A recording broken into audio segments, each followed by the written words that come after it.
बच्चों, अगला हमारा टॉपिक है वृत्त का क्षेत्रफल। यदि किसी वृत्त की त्रिज्या r हो तो उस वृत्त का क्षेत्रफल क्या होगा। जैसे बच्चों ये वृत्त है, इस वृत्त की जो सरफेस आपको जो पृष्ठ दिखाई दे रहा है, इसके पूरे सतह का क्षेत्रफल ही इस वृत्त का क्षेत्रफल कहलाता है। तो यदि किसी वृत्त की त्रिज्या r हो तो वृत्त का क्षेत्रफल जो होगा वो पाई r स्क्वायर। बच्चों ये वृत्त के क्षेत्रफल का सूत्र होगा, तो वृत्त का क्षेत्रफल पाई r स्क्वायर होगा। आया समझ बच्चों। यदि किसी वृत्त की त्रिज्या r हो तो r सेंटीमीटर या जब भी समझ मीटर हो तो वृत्त का क्षेत्रफल पाई r स्क्वायर हम इस सूत्र से ज्ञात कर सकते हैं। बच्चों ये सूत्र आपको 2 बार और लिखने हैं, 3 बार हो जाएगा। इसी प्रकार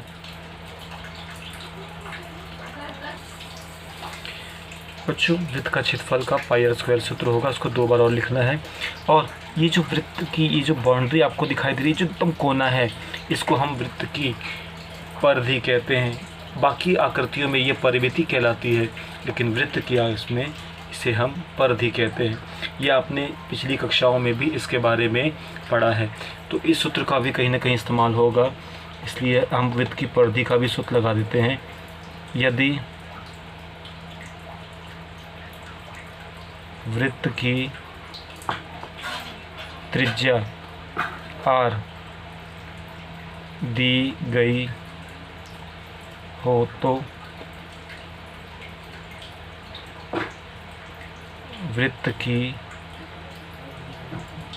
परिधि का सूत्र होता है 2 पाई r। और अगर त्रिज्या न देकर व्यास दिया गया हो, यदि वृत्त का व्यास को हम d से लिखते हैं, कैप स्मॉल d, वृत्त का व्यास दी गई हो तो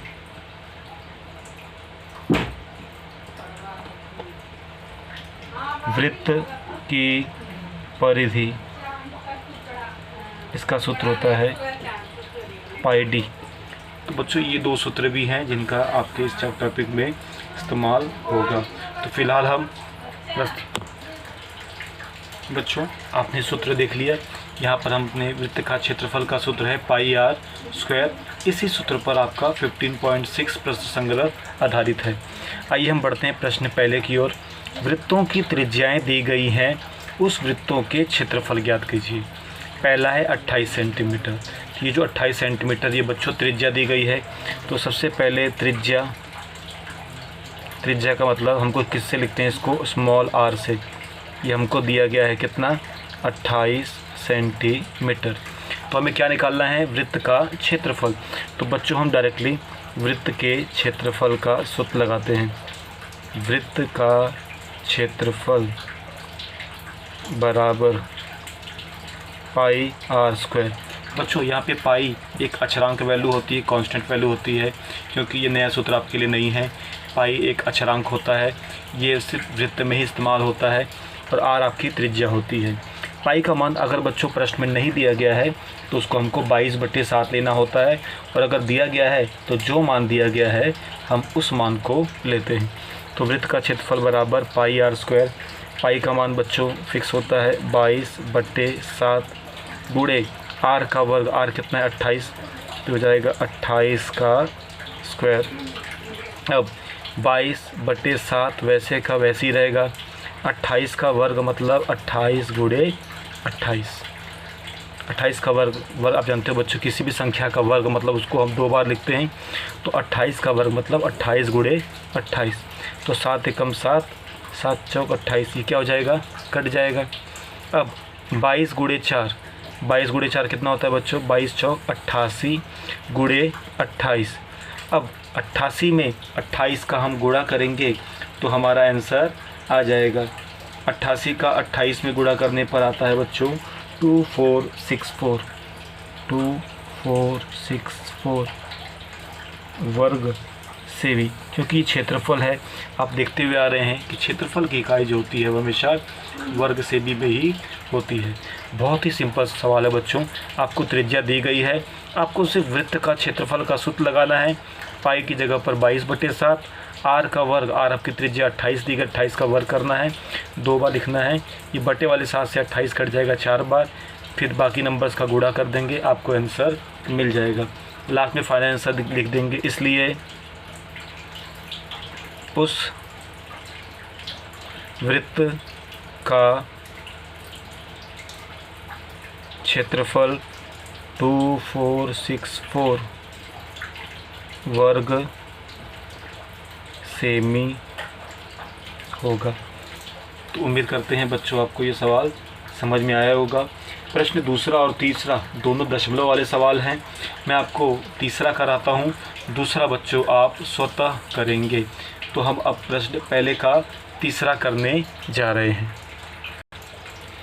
बच्चों तीसरा प्रश्न है 17.5 सेंटीमीटर। जैसा कि ये त्रिज्या दी गई है तो सबसे पहले हम इसको लिख देते हैं। त्रिज्या ब्रैकेट में आर, ये कितना दिया गया है 17.5 सेंटीमीटर। अब हम डायरेक्टली वृत्त के क्षेत्रफल का क्या लगाएंगे, सूत्र। इसलिए वृत्त का क्षेत्रफल बराबर पाई आर स्क्वायर। यहाँ भी बच्चों पाई का मान कुछ नहीं दिया है, बराबर के ठीक नीचे बराबर, पाई की जगह अब हम 22/7 लिखेंगे। आर का वर्ग, आर हमारा कितना है 17.5, ये हो जाएगा 17.5 का स्क्वायर। अब 17.5 का स्क्वायर मतलब ठीक वैसे ही इसको हम कितनी बार लिखेंगे 17.5 गुणे 17.5। अब ये 7 से कटता है क्या, ये देखते हैं। 7 एकम 7 कटेगा, 7 दूनी 14, 7 में से 4 गए 3 35, 7 × 5 35, एक नंबर पे दशमलव वैसे का वैसे दशमलव लग जाएगा। अब बच्चों सबसे पहले हमको 22 का गुणा 2.5 में करना है, तो आइए करते हैं। 22 का गुणा 2.5 में, 5 दूनी 10, 5 दूनी 10 और 1 11, क्रॉस 2 दूनी 4, 2 दूनी 4, 0 4 1 5, 4 1 5, एक नंबर पे दशमलव है 55.0। बच्चों 55.0, अगर दशमलव के बाद 0 है तो हम उसके मान को नहीं लिख सकते हैं।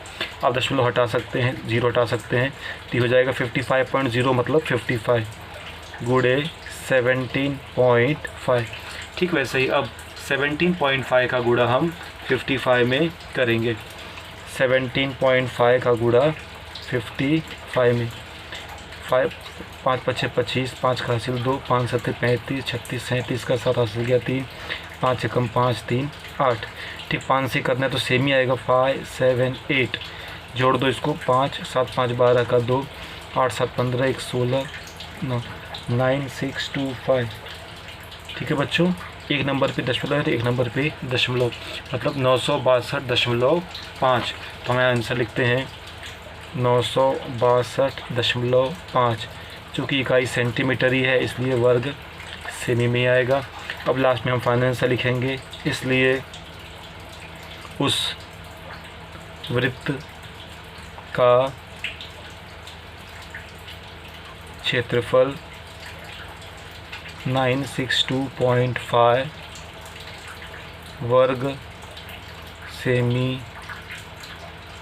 होगा। इस प्रकार से बच्चों आपका ये सवाल यहीं पर समाप्त होता है। अगले वीडियो में हम बच्चे क्वेश्चन नंबर 2 का हम पहला सवाल देखते हैं।